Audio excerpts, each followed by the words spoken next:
It's not a story that's told very often. They don't want to hear, for example, about former colonial peoples standing up against the oil industry, which is really a form of neo-imperial exploitation. They don't want to hear that. You're listening to Climate Curious, a podcast for people who care about the world but find the current conversation about climate change confusing, boring, or scary. My name is Maryam Pasha, and I'm the director and curator at TEDx London and co-host of this podcast, along with the amazing Ben Hurst. Say hello, Ben. Hey there, friends. I'm Ben Hurst, activist and advocate exploring what positive masculinities can look like, humble model, and climate normie. Ben, this week, we are going to do things a little bit differently. Do you know sometimes when you meet someone and their story just floors you? Like, you know, you just can't stop telling everyone else you meet about this incredible person and the work that they're doing or whatever it is. Like, you've had that experience, right? Mm-hmm. Yeah. Okay, so this week's guest is that person for me. Okay, so it's like you've met a main character. Yeah, it's like a main character, and Yeah. I need everyone else to also know who this main character is. That is such a great way of putting it. I'm definitely going to use that again. So basically, I heard this story doing some work I was doing earlier this year, and I basically thought everyone needs to know. So we've been talking a lot about intersectionality, right? And it felt like if we're going to truly talk about intersectionality, which for me sometimes also means like solidarity, we should look at an international perspective. Right, yeah. Because we've been doing a lot of talking about intersectionality in London, right? Rather than maybe like the global picture of what that looks like. And I think that, yeah. Well, let me tell you a little bit about our speaker, and maybe it will make sense to you. Melinda Janki is an international lawyer with over 30 years of experience.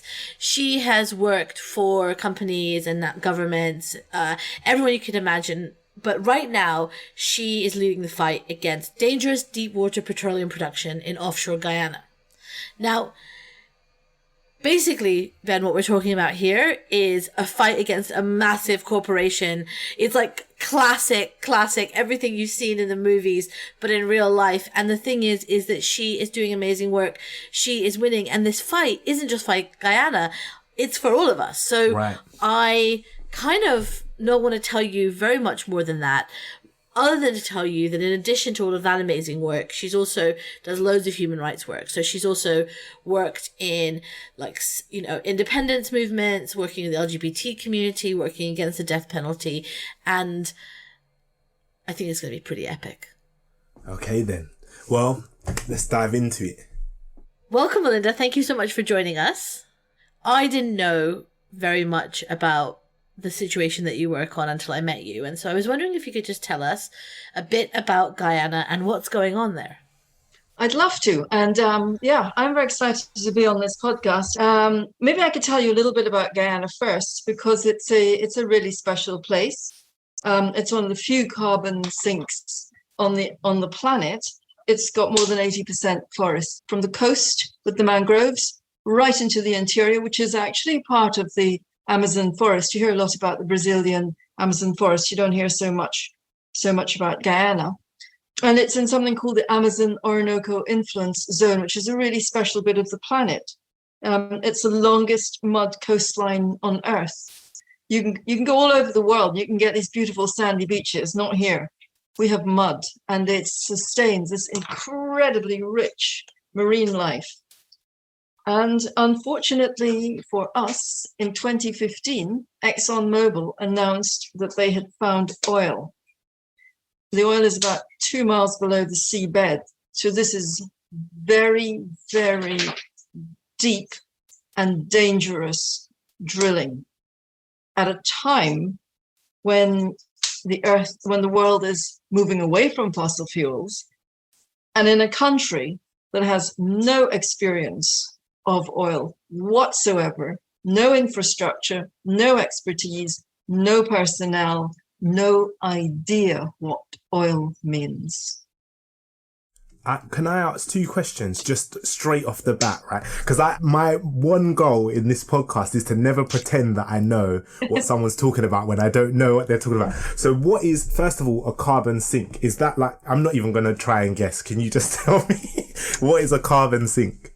Oh, yes. So if you look at the greenhouse gas emissions from the population of Guyana, all the greenhouse gases that we emit are reabsorbed by our forests. And the forests are also taking out other greenhouse gases. So our forests are helping the rest of the world to breathe.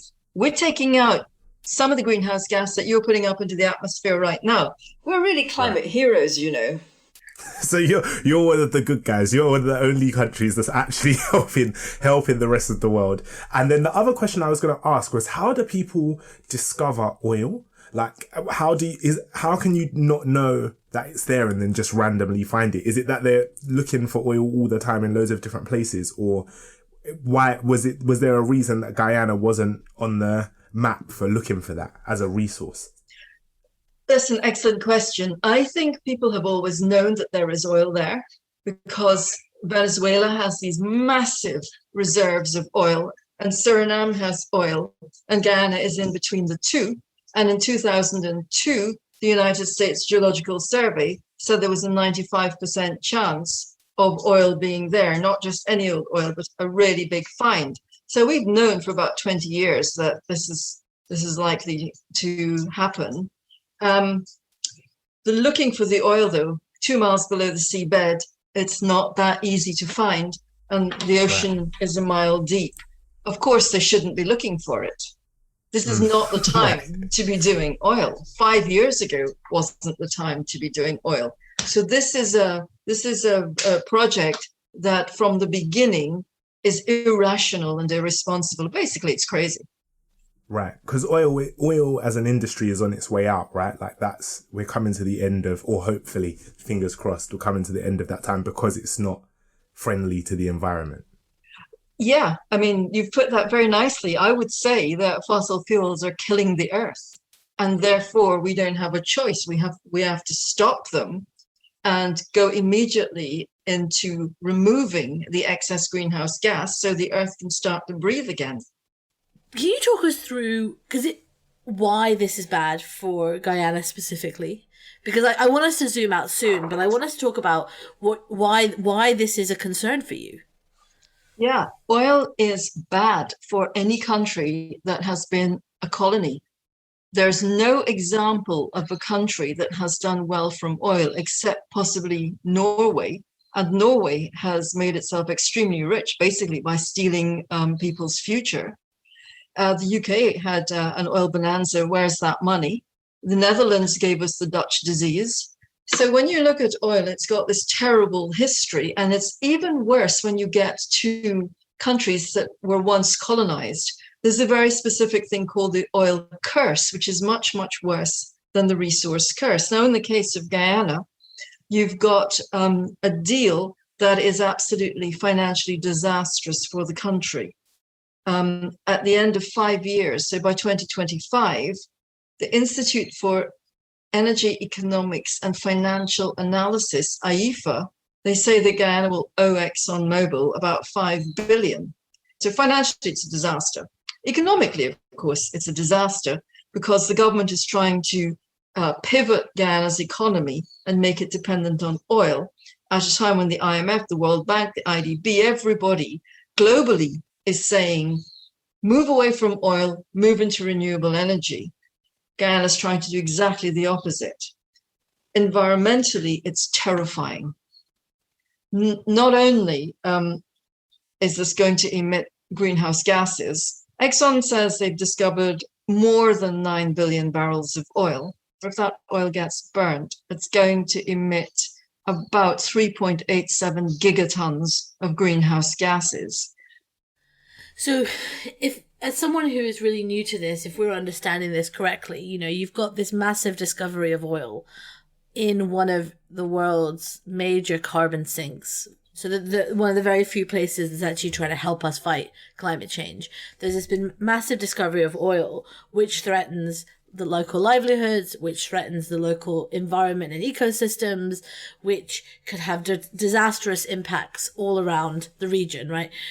I guess my question is, because people are hearing about this for the first time, who are you, Melinda, right, and what are you doing? Because this is like a terrifying story, but why? Tell us about you. Why are we speaking to you, and what's your role in this? So I'm a lawyer. I'm a lawyer from Guyana, but I also grew up in England, in Zambia, and in Trinidad. And I went to university at Oxford and London. So I have 3 law degrees. 3 law degrees? Okay, sorry. Let's not make a big deal out of it. That's a lot of law degrees. Okay. Right law. Yeah. And you have, from finding out more about you, you've done something pretty special for the Constitution of Guyana, right? Let's talk about these foundation bits first. Sure. So in 2002, 2003, Guyana went through a constitution reform exercise, and I lobbied very hard to put into the Constitution a right to a healthy environment. And in the end, the committee that was looking at this, I think they got so fed up with me that they just wrote back and said, yes, we'll put it in. And so we have this marvelous article in the Constitution, Article 149J, which is the right to a healthy environment, and which protects the rights of present and future generations. And is that unusual? Like, are there other constitutions in the world that have that right? Yeah, absolutely. This one is really modeled on the South African Constitution, and increasingly countries are putting a right to a healthy environment into the Constitution. 20 years ago, I would say we were in among the earlier batch.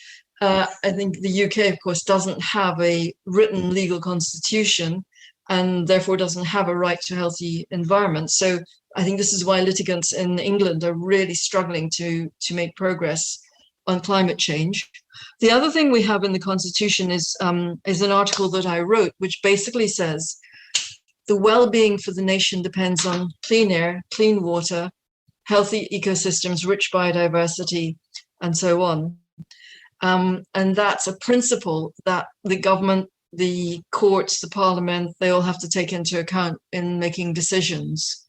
So have you been doing this piece of work for 25 years?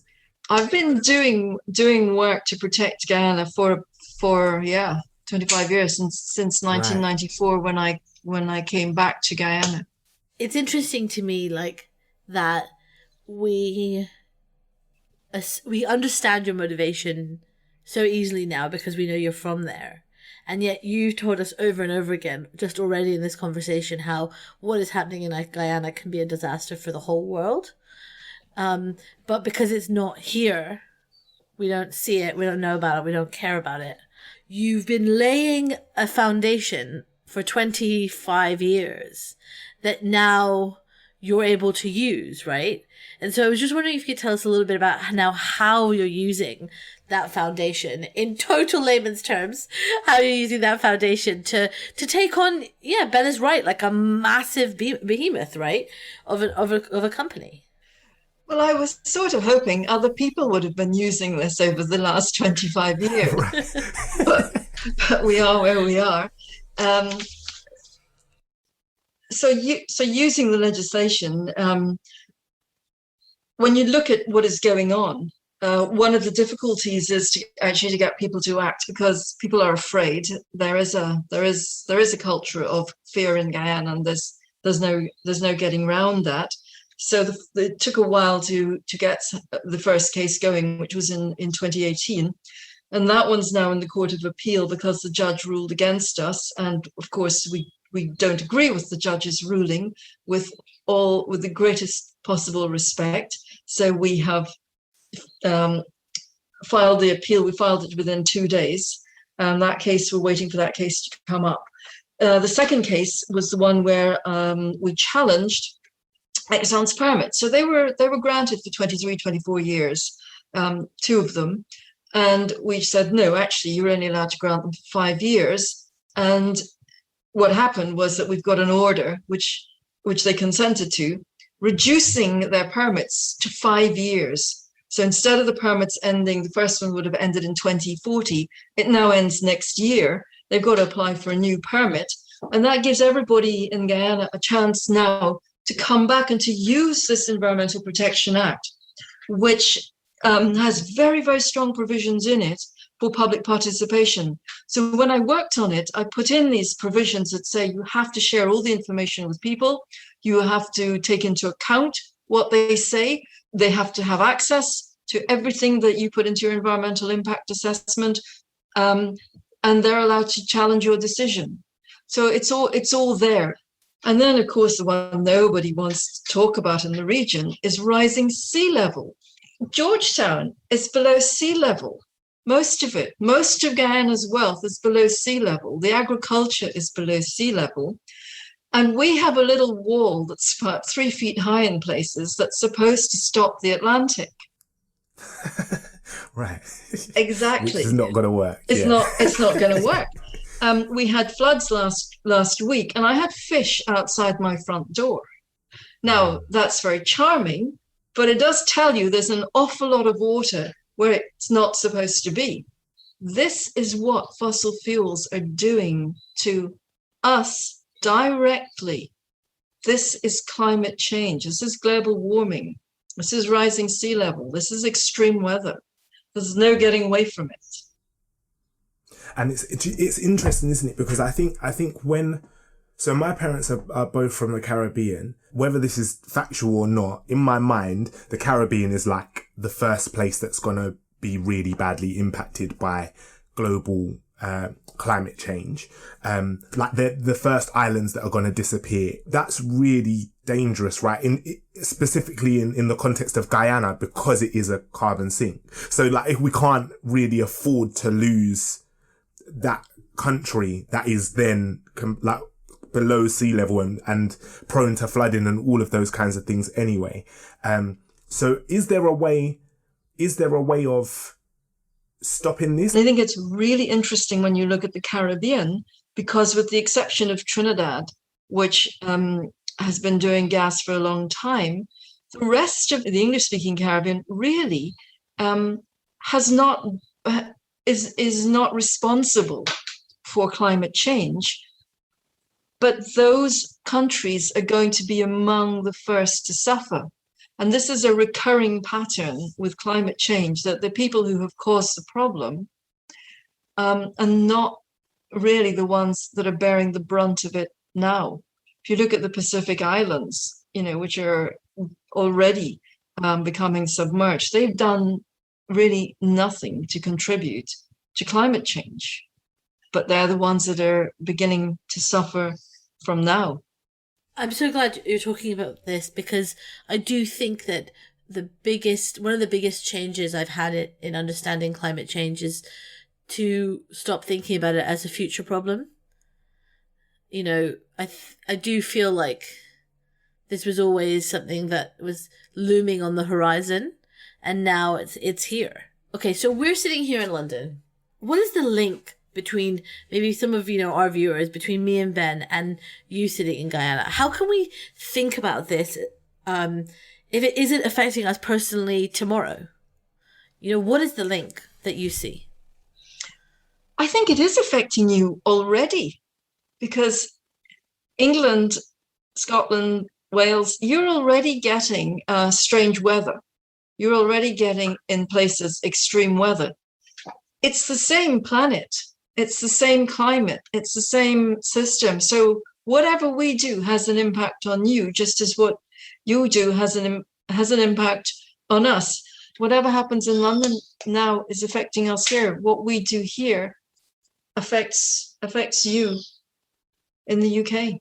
What you've chosen to do is essentially fight in what, from an outside perspective, seems like an unwinnable battle, but from everything that you say, you are 100% confident that there is no other option but winning, which I love, by the way. And I wish I could live in this world where I kind of did not accept the alternative. I just want to find out, what is it like personally for you to do this? Take on this fight. Well, I wouldn't say it was comfortable. It's quite difficult at times. This is a country in which people are very frightened. There's a culture of fear. People don't speak out. There's a culture of fear mongering. So if you do speak out, other people tell you that you shouldn't do it. So it's a difficult environment. And then in addition to that, there's a lot of external pressure to do this oil. So the World Bank is pushing Guyana to do the oil. The IDB is pushing Guyana to do the oil. That's in addition to the commercial companies that want Guyana to do oil. We've had Global Witness, a British NGO, publish a report in which they lied, incidentally, and said that Guyana would get 168 billion US dollars from the oil. People said to me, but you're standing in the way of Guyana getting 168 billion US dollars. That's not a good place to be, and that's not a good thing to hear. And in the end, enough people mobilized and forced Global Witness to withdraw that report. But that kind of thing doesn't help at all and is very, very irresponsible. And they were told not to do it even before they did it. So yes, it's difficult and it's uncomfortable. But, life is full of things that are difficult and uncomfortable. Like that's a really, really important message, right? Like that sometimes there are things that you have to stand up for and there are things that you have to do that are like not necessarily fun or not very easy, but they really have to be done. And I kind of wonder like where you go next. I think that's a really good question, and it's an ongoing thinking through. Because I don't have the answers. I don't think anybody does have the answers. I don't want you to think now that I'm just doing this all by myself, because I do have other people who are absolutely critical. After we started one of the cases, Carol Muffet from the Center for International Environmental Law called me one day and said, they were interested in this work, and their support and their advice and their help has really been fantastic and invaluable. And they are extremely well connected also to the global climate movement, which we are sort of airbrushed out of, right? If you look, Guyana is a carbon sink and is technically a climate leader, but is portrayed as this developing country that needs to catch up with the developed world that has destroyed the climate. So we're always portrayed as somehow not quite there, needing to catch up. Actually, it's the other way around.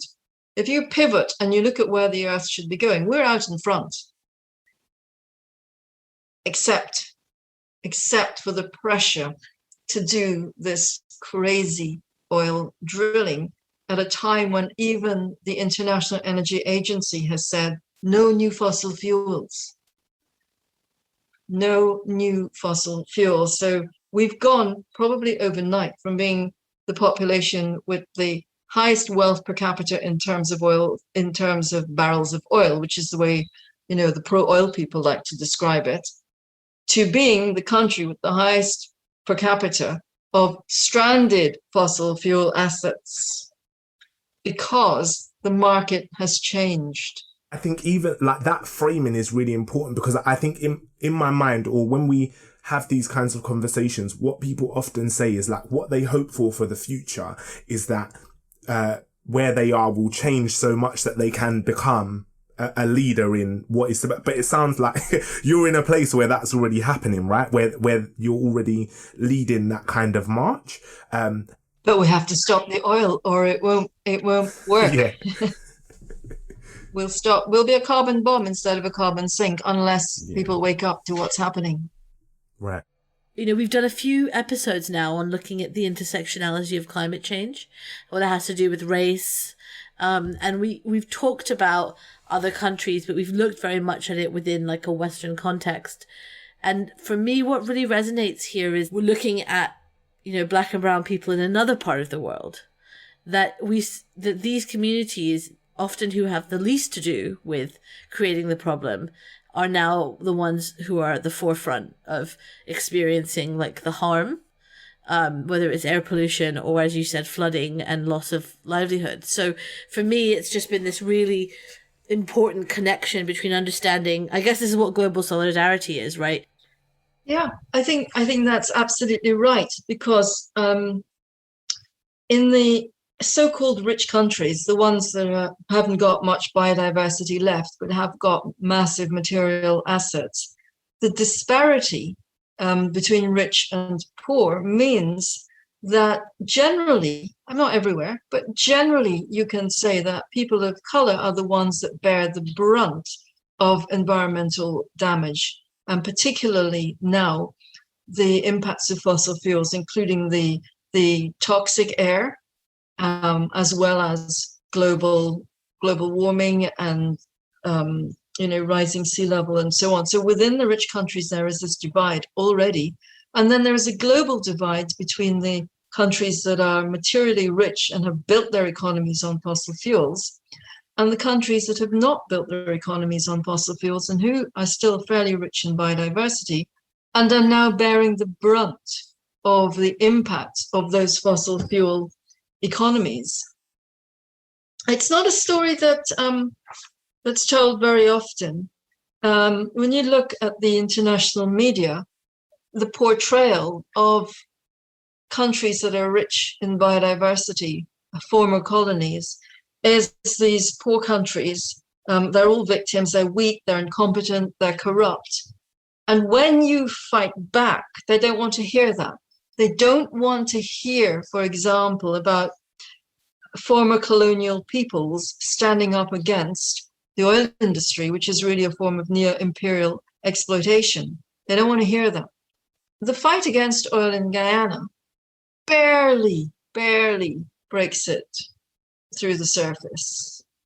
It doesn't fit with what people want to hear, or at least it doesn't fit with the interests of international media in general. I mean, there are exceptions, and there's some fantastic, brilliant journalists out here who are telling the story.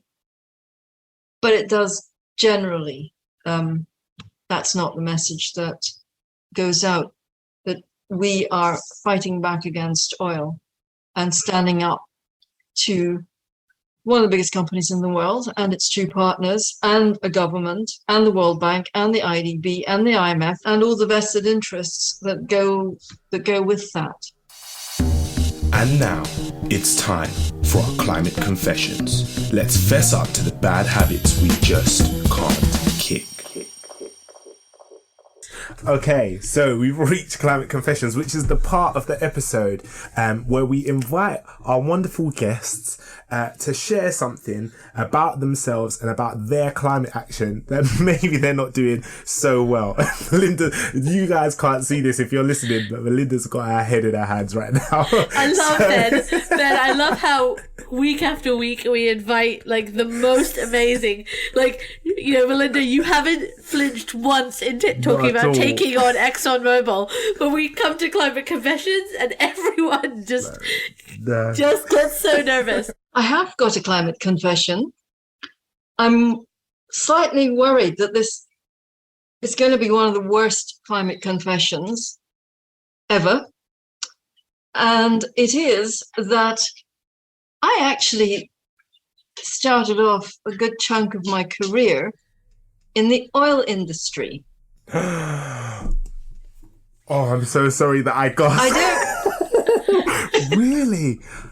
Oh, no. I don't mean that I just worked for a firm that gave advice to the oil companies.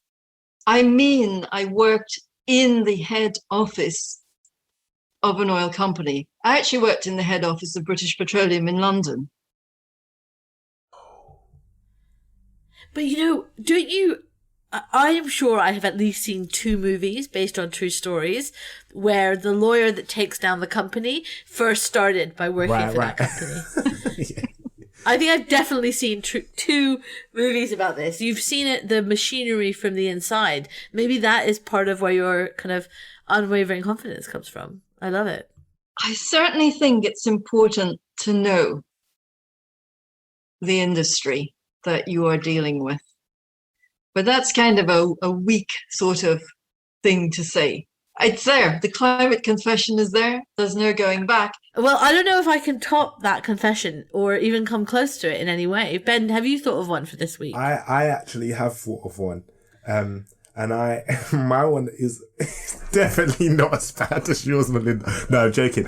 I have been using this summer, ice from bags. And I said in last week's episode that I wasn't sure, where I was doing stuff that was like going to be bad. But I've done a little bit of research and I've realized that packaging is like one of the big areas in my life that I'm probably failing in miserably. And I can actually just freeze water in the freezer instead of buying ice in plastic bags and then throwing away the plastic bags.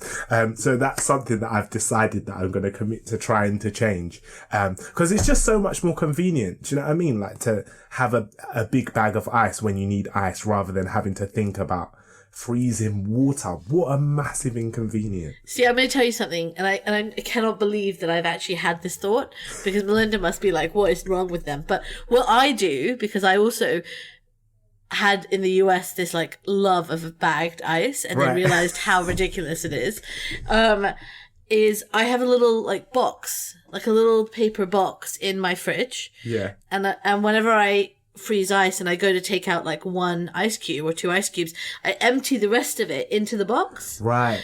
And then so I have a little mini box of ice in my fridge. That's a good idea. The genius. Yeah. I feel like what we've done, Ben, is we've taken what was a really important conversation and a really major climate confession and just changed the tone. You know, well, I think all of the conversations are equally important because we've given people solutions for global climate crisis and for freezing water to make ice cubes and having excess of ice in your freezer. So you're welcome, everyone. No problem. I think that's brilliant because actually it's not all about being serious. It's about the day-to-day stuff that we do.